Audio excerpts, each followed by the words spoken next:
এই ভিডিওতে আমি আপনাদের জাস্ট 4টি এক্সারসাইজ দেখাচ্ছি, মারাত্মক ইম্পর্টেন্ট এই 4টি এক্সারসাইজ, এবং যে কোনো বয়সের যে কেউই কিন্তু এই 4টি এক্সারসাইজ করতে পারে। মোস্ট ইজি এই 4টি এক্সারসাইজ। এই 4টি এক্সারসাইজ করলে আমাদের যে ফুসফুস রয়েছে সেই ফুসফুস, আমাদের যে লিভার রয়েছে সেই লিভার, আমাদের যে কিডনি রয়েছে সেই কিডনি, আমাদের যে মানে পেটের ভেতরে যত অর্গান রয়েছে সেই সমস্ত অর্গান, অর্থাৎ স্মল ইন্টেস্টাইন, লার্জ ইন্টেস্টাইন, সমস্ত কিছু কিন্তু মানে অত্যন্ত ভালো থাকবে এবং সঠিকভাবে কাজ করতে আরম্ভ করবে। তো চলুন দেখিয়ে দিচ্ছি কোন সেই 4টি এক্সারসাইজ। প্রথম যে এক্সারসাইজ আমাদের ফুসফুসের জন্য, দেখুন ঠিক করে জাস্ট হাত দুটোকে ঠিক এইরকম করবেন এবং ইনহেল এক্সহেল, কিরকম ফুসফুসের এক্সারসাইজ।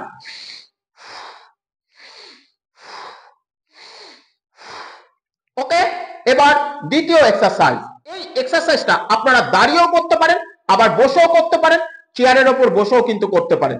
এই এক্সারসাইজটা অ্যাকচুয়ালি হচ্ছে গিয়ে আমাদের পেটের ভেতরের অর্গানগুলোকে সঠিকভাবে কাজ করানোর জন্য। মোস্ট ইজি, জাস্ট এরকম।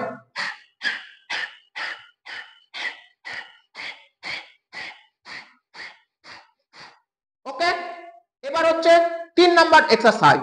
এই 3 নাম্বার এক্সারসাইজটা আমি দেখাবো মানে লিভার ভালো রাখতে হলে। ওকে, তো লিভার কি করে আমরা ভালো রাখবো, দেখুন জাস্ট হাতটাকে আমরা উপরের দিকে তুলবো, পাটাকে একটুখানি আমরা এইভাবে একটুখানি গ্যাপ দেবো, গ্যাপ দেওয়ার পর হাত একদম স্ট্রেট থাকবে।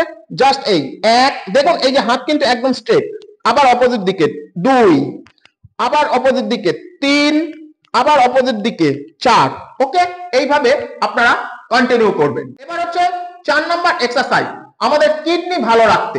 ওকে, আমরা কি করব, দেখুন জাস্ট এইভাবে আমরা পাটাকে একটুখানি ফাঁকা করে এইভাবে দাঁড়াবো, দাঁড়ানোর পরে হাত দুটোকে ঠিক এইভাবে সামনে নেব, সামনে নেওয়ার পরে পেছনের একটা দেয়ালকে আমরা এক্ষেত্রে কিন্তু সাপোর্ট নেব। কিরকম, খুব আস্তে আস্তে 1 2 3 4 5 6 7 8, ঠিক এইভাবে আমরা কন্টিনিউ করব। জাস্ট এই 4টে এক্সারসাইজ আমরা যদি সঠিকভাবে করতে পারি, আমাদের এই 4টে অর্গান কিন্তু সঠিকভাবে কাজ করবে।